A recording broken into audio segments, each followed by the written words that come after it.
अस्सलाम वालेकुम dear friends. Start करते हैं लेक्चर नंबर 36। तो जो लेक्चर नंबर 36 है वो है about biofuel.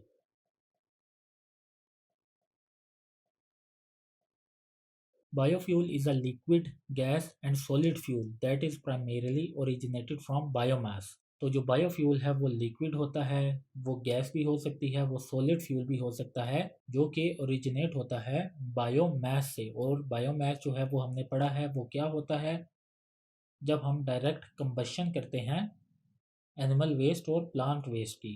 Biofuel has oxygen level of 10 to 45%, making the chemical property of biofuel very different from those of petroleum. तो जो बायोफ्यूल का ऑक्सीजन लेवल है वो 10 to 45% डिफरेंट होता है from those of other petroleum resources. तो biofuel की example क्या क्या है? बायो एथेनॉल है, बायोमीथानॉल है, बायो हाइड्रोजन है। अच्छा जी, डिस्कस करते हैं क्लासिफिकेशन ऑफ बायोफ्यूल को। तो सबसे पहले हम इसकी क्लासिफिकेशन करते हैं अनप्रोसेस्ड में। Primarily biofuels, primary biofuels are used in unprocessed form, primary for heating, cooking और इलेक्ट्रिसिटी प्रोडक्शन। तो जो प्राइमरी बायोफ्यूल्स हैं वो यूज़ होते हैं अनप्रोसेस्ड फॉर्म में, उनको अनप्रोसेस्ड फॉर्म में ही इस्तेमाल किया जाता है, प्राइमरी फॉर हीटिंग, कुकिंग और electricity production. Then have processed.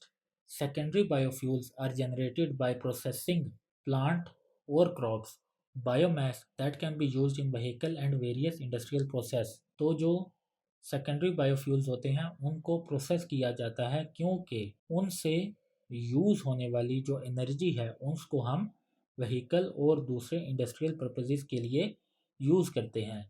जो प्रोसेस्ड बायोफ्यूल है उसको हम व्हीकल्स और दूसरे जो इंडस्ट्रियल प्रोसेस हैं उनके लिए यूज़ करते हैं, और जो अनप्रोसेस्ड बायोफ्यूल हैं उसको हम प्राइमरी फॉर हीटिंग, कुकिंग और इलेक्ट्रिसिटी जनरेशन के लिए यूज़ करते हैं।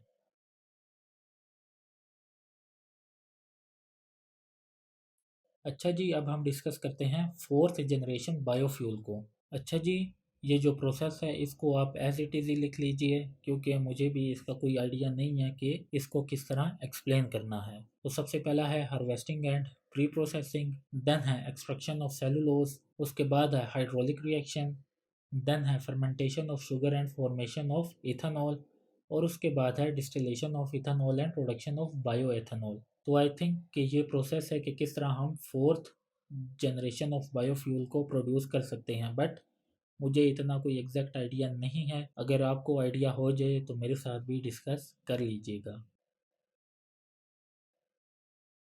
अच्छा जी, एडवांटेजेस देखते हैं बायोफ्यूल के। तो सबसे पहला है वो है कॉस्ट बेनिफिट। तो ये लेस एक्सपेंसिव है दूसरे फॉसिल फ्यूल से।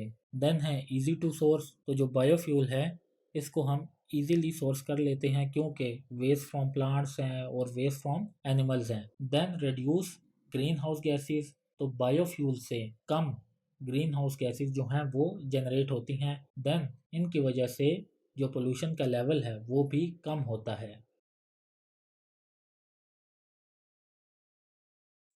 अगर हम डिसएडवांटेजेस देखें तो low energy output than traditional. तो जो इनका आउटपुट है वो बहुत ज़्यादा लो है, क्योंकि जो दूसरे ट्रेडिशनल हैं जिस तरह फॉसिल फ्यूल हैं तो वो ज़्यादा एनर्जी को जनरेट करते हैं, उसके बदले जो बायो फ्यूल है वो कम एनर्जी को प्रोड्यूस करता है। इट में lead to increase food prices.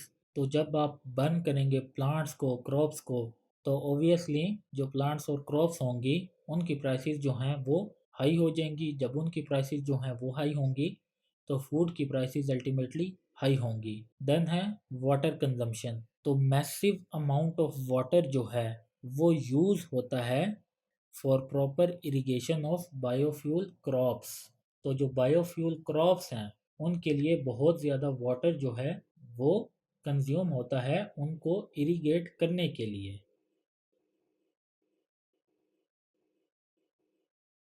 Then हम डिस्कस करते हैं फ्यूचर ऑफ बायोफ्यूल को। Ex prime minister special assistants agreed to increase the ratio of renewable energy from 6 to 25%। तो जो एक्स प्राइम मिनिस्टर हैं उनके जो असिस्टेंट थे उन्होंने एग्री किया था कि हम इंक्रीज़ करेंगे अपनी जो रिन्यूएबल एनर्जी है उसकी रेशो को from 6 to 25%. Pakistan at virtual US summit committed to generate 30% from renewable energy resources and convert its vehicular fleet to 60% into electric charges by 2030.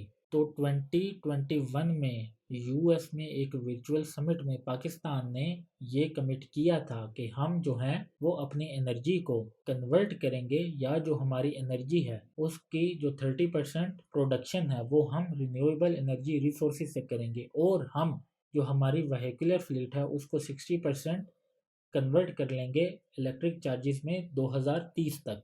But ये जो कमिटमेंट्स हैं अगर देखा जाए तो इन पर हम अभी फ़िलहाल कंप्लाई नहीं कर सकते due to economic uncertainty and less effective political will.